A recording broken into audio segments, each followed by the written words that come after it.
How to easily download inZOI on mobile Android. So if you want to easily download inZOI on your mobile, then what you need to do is first you need to make sure that you have a stable internet connection.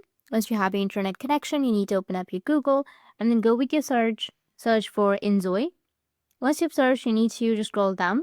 Now, as you can see that it only says that it's available in Windows and Mac OS, and it's not available in Android devices.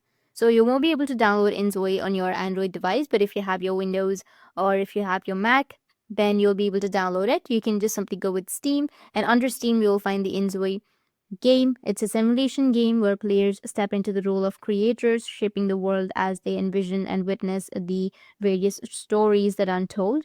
So you need to just go and install Steam on your Windows, and then you'll be able to play the game or download the inZOI. But it's not available on Android. That's it, and if you have any questions, feel free to comment below. Thanks for watching.